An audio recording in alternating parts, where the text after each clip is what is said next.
في الفيديو ده هنجرب 20 خرافة ونشوف هل هي فعلا خرافة ولا حقيقة. يلا بينا. أول خرافة بتقول إنك لو فضلت طول اليوم ما بتاكلش وزنك هيقل. تعالوا نشوف. أول حاجة هعملها هوزن نفسي وأشوف أنا كام كيلو.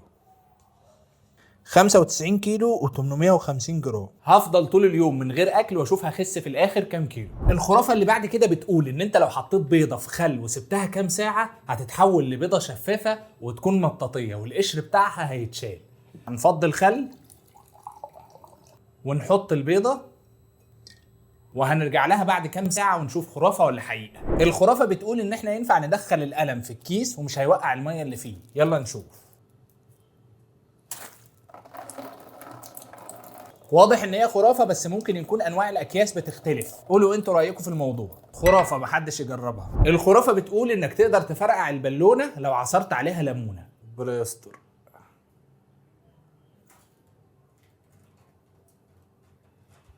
مفيش اي حاجه.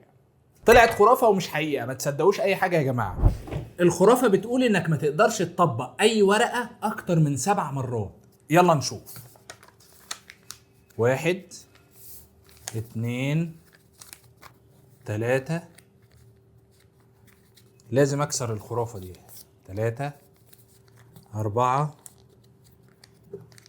ايه ده؟ 5. لا 6. يا نهار ابيض، ده 6 بالعافية.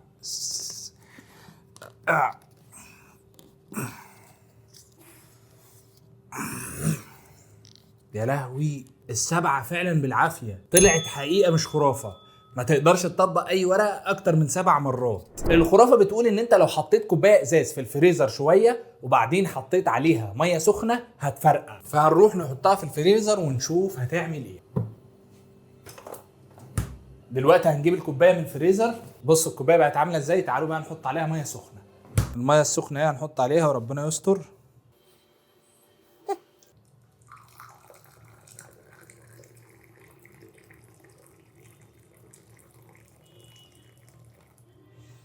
الكوبايه اتحملت وزي ما انتوا شفتوا الكوبايه ما فرقعتش، فدي خرافه. يلا نشوف اللي بعده. الخرافه اللي بعد كده بتقول انك لو خبطت بيضتين في بعض استحاله البيضتين يتكسروا، لازم واحده بس اللي تتكسر. فيلا نجرب بس يا رب ما تربش الدنيا. بس انا اشيل الريموت ده لا يبوظ. يلا. يا الله، واحده بس اللي اتكسرت والتانيه ولا اتخدشت. ايه يا جماعه الموضوع ده، مع ان الاتنين مضروبين بنفس القوه. سبحان الله. الخرافه بتقول اننا نقدر نصفي الميه العكره بالمناديل. انا حاسس ان هي هتطلع خرافه في الاخر.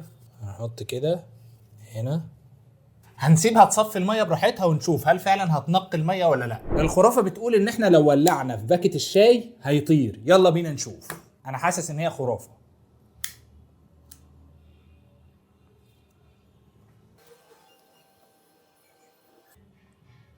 مش حقيقة. مفيش حاجة حصلت. ايه يا جماعة انتوا بتكذبوا علينا؟ خرافة. حرقنا البتاع. الخرافة بتقول انك لو حطيت مية في البالونة وولعت فيها مش هتفرقع. انا صراحة مش مصدق الكلام ده بس هنجرب ونشوف هتفرقع ولا لا.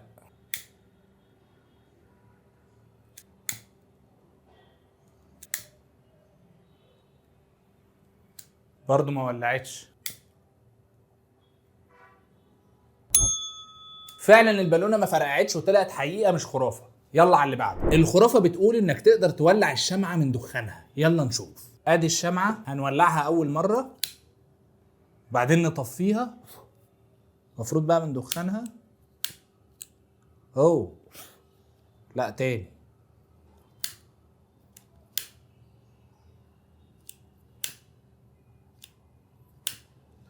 خرافه ولا ايه؟ هي نفعت ومش نفعت فهجربها تاني عشان اتاكد. لا حقيقه. بصوا يا جماعه قرروا انتوا حقيقه ولا خرافه. يلا. الخرافه اللي بعد كده بتقول ان استحاله تكسر بيضه بايدك بالطريقه دي مهما عملت. يلا نجرب. ادي البيضه اهي يا جماعه. حاول اضغط عليها على قد ما اقدر بس يا رب بقى مش تنفجر وتبهدل لي الدنيا. يا جماعه انا بضغط على قد ما اقدر مفيش اي حاجه. في ايه؟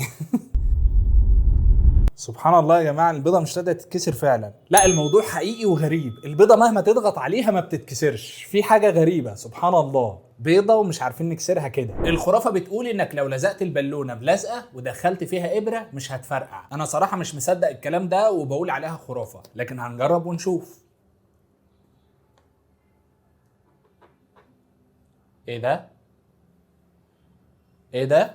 طلعت حقيقه مش خرافه. لا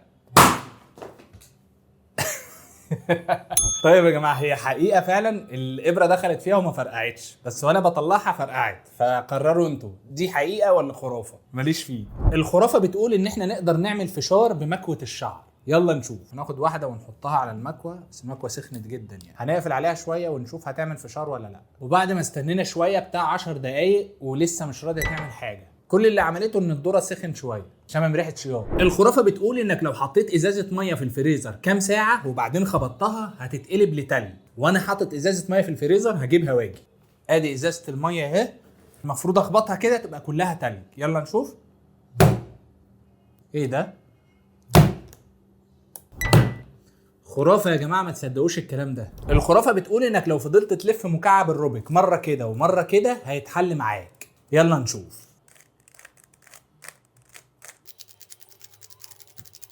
طبعا يا جماعه خرافه، وانا عامل فيديو بشرح فيه ازاي تحل مكعب الروبيك وبتفرجوا عليه، والطريقه دي فعلا بتنفع لو المكعب بادئ محلول وانت بتلفه بنفس الطريقه هيرجع يتحل تاني. الخرافه بتقول انك لو ولعت في ازازه وفيها ميه عمرها ما هتولع. يلا نشوف.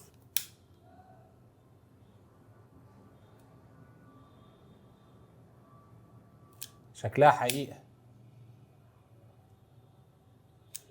دي ازازه فاضيه هنجرب عليها.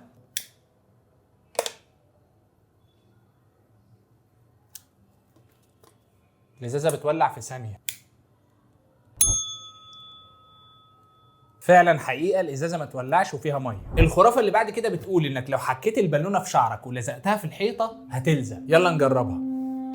للاسف مش هعرف اعمل الموضوع ده، بس استنى، المفروض ان احنا لو حكيناها في صوف برضو هتعمل نفس الموضوع، فنشوفها بقى في الستاره هتعمل ايه.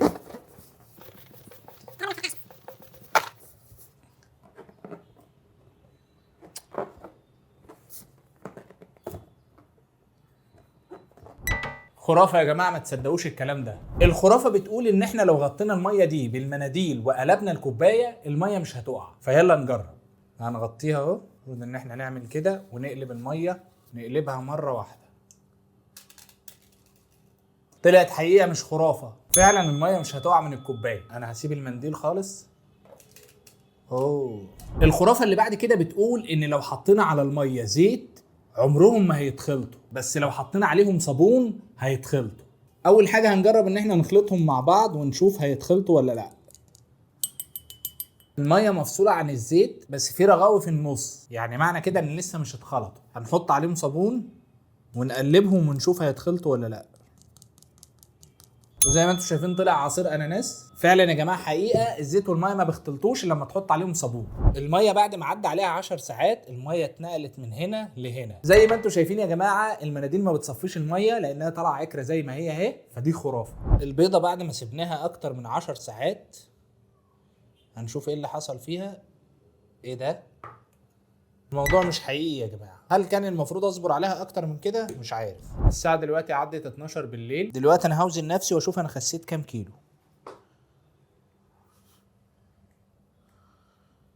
95 كيلو 150 جرام. انا كده خسيت حوالي 700 جرام، واكيد الموضوع بيختلف من شخص للتاني. وبكده يكون الفيديو خلص. لو عايزين منه جزء تاني اكتبوا في التعليقات، وما تنسوش الاشتراك واللايك والشير. سلام.